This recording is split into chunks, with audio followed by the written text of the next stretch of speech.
जी अस्सलाम वालेकुम dear student, क्या हाल है आपके। उम्मीद है आप बिल्कुल ठीक ठाक होंगे। तो जी स्टूडेंट, आज मैं जो टॉपिक डिस्कस करूंगा स्टैटिस्टिक्स के बारे में वो है कोरिलेशन के बारे में हम डिस्कस करेंगे कि कोरिलेशन क्या है। जी बच्चों, तो कोरिलेशन क्या है। सबसे पहले इसकी जो डेफिनेशन है वो आपको पता होनी चाहिए। कोरिलेशन है रिलेशनशिप बिटवीन टू वेरिएबल। दो वेरिएबल में हम रिलेशन फाइंड करेंगे, वो क्या है कोरिलेशन। ठीक है ना। इसमें से एक और टर्म आती है जो हम पहले भी इसमें डिस्कस कर चुके हैं कोरिलेशन से पहले, रिग्रेशन। रिग्रेशन क्या था? रिग्रेशन था depend of one variable with an another variable. एक वेरिएबल जब दूसरे पे डिपेंड कर रहा था तो वो तो हमारे पास रिग्रेशन है, रिग्रेशन मॉडल हम फिट करते हैं। लेकिन जब कोई इसमें डिपेंडेंट इंडिपेंडेंट का कोई बात नहीं होगी कोरिलेशन में। कोरिलेशन में क्या है, सिर्फ हमें दो वेरिएबल है उसमें रिलेशन बताएगा। ठीक है। टू वेरिएबल में अगर हम रिलेशनशिप फाइंड करें तो उसे हम क्या बोलते हैं, कोरिलेशन बोलते हैं। ठीक है। अगर आपसे कोई डेफिनेशन पूछे कोरिलेशन की, तो कोरिलेशन की डेफिनेशन क्या है, रिलेशनशिप बिटवीन टू वेरिएबल। दो वेरिएबल में रिलेशनशिप अगर हम फाइंड करते हैं तो उसे क्या बोलते हैं, कोरिलेशन। एक इसमें है कोरिलेशन कोफिशिएंट। कोरिलेशन कोफिशिएंट क्या होता है, numerical value of correlation is said to be coefficient of correlation. अगर वो आपसे कोफिशिएंट ऑफ कोरिलेशन की वैल्यू पूछे तो जो आप न्यूमेरिकल वैल्यू निकालते हो कोरिलेशन की, वो होता है coefficient of correlation. The numerical value of correlation is said to be coefficient of correlation. और इससे हम डिनोट करते हैं, it is denoted by R. Correlation हमारा टॉपिक है, इसको जो हम डिनोट करेंगे आर के साथ हम डिनोट करते हैं कोरिलेशन को। ठीक होगी बात। कोरिलेशन को किस से डिनोट करेंगे, आर के साथ हम डिनोट करेंगे। तो कोरिलेशन मैंने भी आपको बताया क्या है, रिलेशनशिप बिटवीन टू वेरिएबल। दो वेरिएबल में रिलेशनशिप कोरिलेशन है। And numerical value of correlation is said to be coefficient of correlation. तो दो टर्म अभी हमने डिस्कस कर लिए हैं, कोरिलेशन क्या है और कोफिशिएंट ऑफ कोरिलेशन क्या है। कोफिशिएंट ऑफ कोरिलेशन को हम आर से डिनोट करेंगे। नेक्स्ट फर्दर चलेंगे तो मैं आपको बताऊंगा भी कि आर हम किस तरह कैलकुलेट करते हैं। अब इसमें से एक चीज़ आएगी जो काफ़ी इंपॉर्टेंट है, टाइप ऑफ कोरिलेशन। जो इस वीडियो में हम मेन चीज़ यही डिस्कस करेंगे, टाइप ऑफ कोरिलेशन। यानी कोरिलेशन कौन कौन सी टाइप का हो सकता है। सबसे पहले जो फर्स्ट टाइप है कोरिलेशन की, ये है पॉजिटिव कोरिलेशन। पॉजिटिव कोरिलेशन क्या है, if two variable move in same direction. जब दो वेरिएबल सेम डायरेक्शन में जाएं, सेम डायरेक्शन का मतलब यहाँ पे ये है, फॉर एग्जांपल एक वेरिएबल इंक्रीज हो रहा है उसके साथ दूसरा वेरिएबल भी इंक्रीज हो। अगर एक वेरिएबल डिक्रीज हो रहा है उसके साथ दूसरा वेरिएबल भी डिक्रीज हो। जैसे मैथ में हम डायरेक्ट प्रोपोर्शन देखते हैं, एक चीज़ ज़्यादा होने से दूसरी चीज़ भी ज़्यादा हो रही है, एक चीज़ कम होने से दूसरी चीज़ भी कम हो रही है। तो पॉजिटिव कोरिलेशन है if two variable move in same direction. जब दो वेरिएबल सेम डायरेक्शन में होंगे तो उसे हम पॉजिटिव कोरिलेशन बोलेंगे। ठीक है। या फिर आप कह सकते हो if R equal to positive. ये जो आपने आर है कोरिलेशन कोफिशिएंट, अगर इसकी वैल्यू पॉजिटिव आ जाए, अगर आप आर फाइंड करते हो वो पॉजिटिव के इक्वल पॉजिटिव आ जाए, तो हम क्या कहेंगे, if R equal to positive then correlation is said to be positive correlation. तो पॉजिटिव कोरिलेशन की दोनों डेफिनेशन आप बता सकते हैं। एक तो मैंने बताया if two variable move in same direction, and other is if R equal to positive then correlation is said to be positive correlation. And second type है इसकी नेगेटिव कोरिलेशन।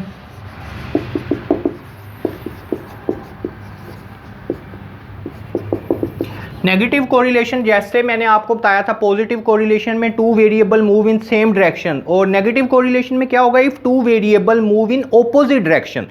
जब उनकी डायरेक्शन ऑपोजिट होगी तो उसे हम क्या बोलेंगे, नेगेटिव कोरिलेशन। ठीक है। फॉर एग्जांपल एक वेरिएबल ज़्यादा हो रहा है दूसरा कम हो रहा है, एक कम हो रहा है दूसरा ज़्यादा हो रहा है। जैसे मैथ में इसे हम इन्वर्स प्रोपोर्शन भी बोलते हैं, इन्वर्स प्रोपोर्शन। तो नेगेटिव कोरिलेशन क्या है, if two variable move in opposite direction then correlation is said to be negative correlation.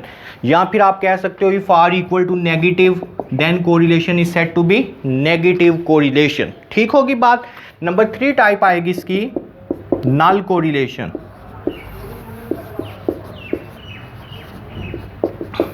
Null correlation में क्या है, if one variable can not effect an another variable. अगर एक वेरिएबल दूसरे पे कोई इफेक्ट नहीं कर रहा then correlation is said to be null correlation. ठीक है। या फिर आप कह सकते हो इफ आर इक्वल टू 0। जब आर की वैल्यू 0 के इक्वल आती है तो उसे हम क्या बोलते हैं, नल कोरिलेशन। क्लियर होगी बात। अब इसके बाद अगर हम आए तो एक इसकी टाइप आती है perfect positive correlation.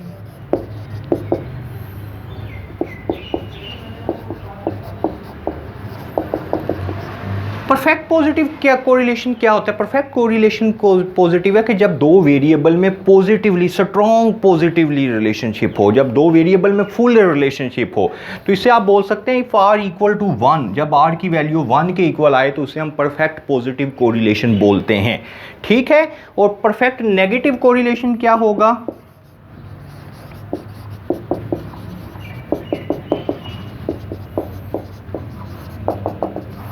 If R equal to -1, जब आर की वैल्यू -1 आए तो परफेक्ट नेगेटिव कोरिलेशन है। तो इसका मतलब है स्ट्रांगली परफेक्ट कब होगा? जब आर का आंसर 1 आएगा। स्ट्रांगली नेगेटिव कब होगा? जब आर का आंसर -1 के इक्वल आएगा। तो यहाँ से हमें ये बात पता लगी है, जो कोरिलेशन है वो ऑलवेज लाइज बिटवीन +1 एंड -1। जो कोरिलेशन है ना, ये हमेशा आपने याद रखना है -1 और +1 के बिटवीन ही लाई करेगा। इसकी जब प्रॉपर्टी डिस्कस करेंगे तो ये सारी मैं डिटेल में आपको प्रॉपर्टी बताऊंगा कोरिलेशन की क्या है। तो कोरिलेशन कोफिशिएंट जो होता है वो हमेशा -1 और +1 के मिड पे ही आएगा। ठीक है, तो उसका मतलब है ज़्यादा से ज़्यादा कोरिलेशन 1 हो सकता है, कम से कम -1 हो सकता है। तो जितना कोरिलेशन आपका 1 के पास जाएगा उतना स्ट्रॉन्ग पॉजिटिव रिलेशनशिप होगा दो वेरिएबल में। जितना आपका आंसर -1 के पास आएगा उतना स्ट्रॉन्ग नेगेटिव रिलेशनशिप होगा टू वेरिएबल में।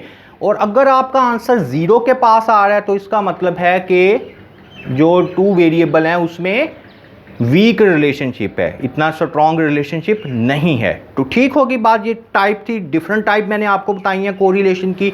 अगर आपसे इसके बारे में पूछे तो आप उन्हें बता सकते हैं। अब इसी तरह ये जो डिफरेंट टाइप है इसे हम बाय ग्राफिकल भी बता सकते हैं।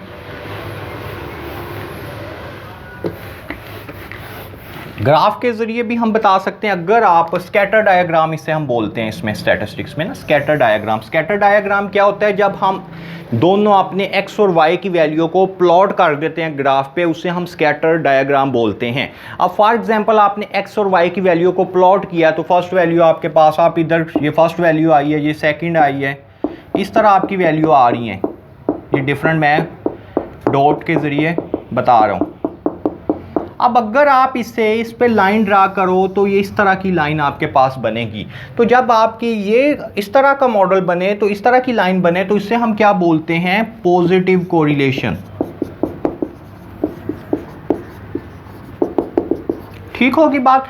फॉर एग्जांपल अगर आप ड्रा करते हो तो आपके पास इस तरह ऊपर से नीचे आ रहा है,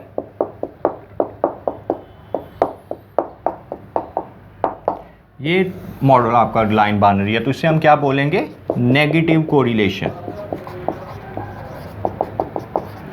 ठीक है, लेकिन अगर आप ड्रा करते हो तो आपके पास ये इस तरह का बन जाता है, फुटबॉल शेप का, तो इसका मतलब होता है नो कोरिलेशन या नल कोरिलेशन।